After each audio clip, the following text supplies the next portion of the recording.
AGT Live 24/7. This is AGT Live 24/7. কোন জায়গা গাড়ি চালানো মানে কোন রুটে? আমরা Agartala to Guwahati, Guwahati to Agartala. Agent ভন কিরকম মানে অসুবিধা হয়েছে? এখানে আমি গুয়াহাটি থেকে কালকে সকাল 7টার সময় 82 মেলায় দাঁড়াইছি।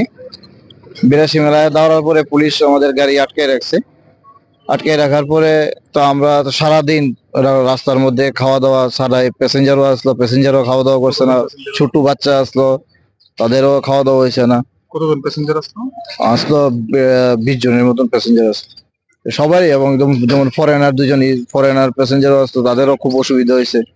আমাদের ইন্ডিয়ান টুরিস্ট, তাদেরও খুব অসুবিধা হয়েছে। তো আমরা তারপর রাত্রে প্রায় 12:30টার পরে তারপর পুলিশ আমাদের গাড়ি পাস দিছে। পাস দেওয়ার পরও আইসের হাওয়াই বাড়িতে আবার আইসে আমরা দাঁড়ান লাগছে প্রায় 7টা পর্যন্ত। তো 7টার পরে আমরা খোঁজখবর নিয়ে দেখছি যে বলে খোয়াই দিয়া আসা যাওয়া হয়। তারপর খোয়াই দিয়া ঘুরিয়া তারপর চন্দ্রপুর আইএসবিটিতে ঢুকলাম। কোন জায়গাতে?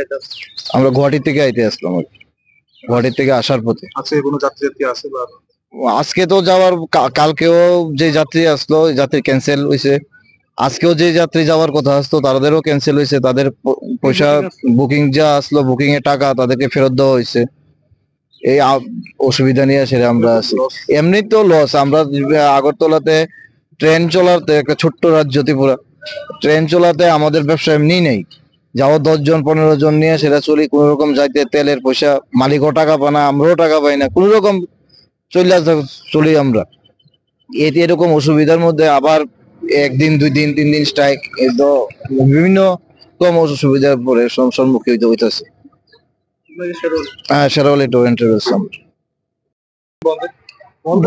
বন্ধে তো আমাদের অসুবিধা হইতেছে, শ্রমিকরা সবচেয়ে বড় অসুবিধা। আমরা গাড়ি চালাই, আমরা বাদ খাই, ঠিক আছে? যদি আমরা গাড়ি চালাই বাদ না খাইতে পারি, এইভাবে স্ট্রাইক হইলে আমরা চলুন কি করে? আমরা তো সংসার আছে নাকি, বাবা আছে, মা আছে, সবাই আছে। যারা চাকরি করে তারা পয়সা পায়, আমরা তো আর চাকরি করি না, আমরা দিন মজুরি করে বাদ নেই, টাকা নিয়ে আমরা সংসার চালাই। তো সংসার যদি চালাতাম না পারি, 2 দিন পরে স্ট্রাইক হয়, আমরা কিভাবে চলুন?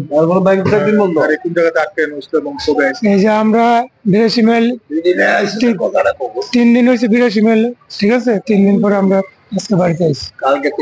কালকের থেকে আমরা আটকেছি, ঠিক আছে? লস তো আমাদের বেতনে নিতে পারতাম না, সংসার যে চালাবো আমরা বেতনে নিতে পারতাম না, আমরা কি করে চললাম সংসার?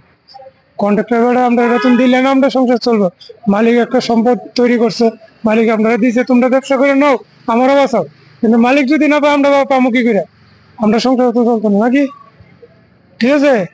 তো এই যে আমাদের একজন শ্রমিক দেখেন, তাই কাজ করে, লেবারি করে, আজকে গাড়ি বদ্ধ হচ্ছে, তাই কি করে চলবো?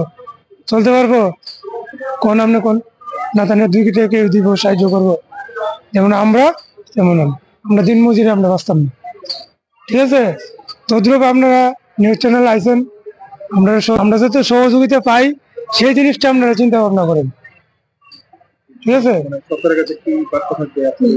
সরকারের কাছে আমরা বাড়তে থাকবো, আমরা যাতে নিরীহ মানুষ আমরা বাঁচতে পারি। আমরা গাড়ি চালাই বাঁচতে, আমরা সংসার বাঁচতে, আমরা ছেলে মেয়ে পড়ালেখা করে দিব। আমরা পড়ালেখা না করে তাহলে আমরা ছেলে মেয়ে কি করে? আমরা তো আমরা বাবা ডাকতো না তারা, যে আমার বাবা থেকে, আমার বাবা না আমার পড়ালেখা করাতে পারতেছে না গাড়ি চালাই। আচ্ছা, রুজি না করে আমি কি করে পড়ালেখা করাবো তারা? আমার নাম লিটন শাহ, চন্দ্রপুর আইএসবিটি।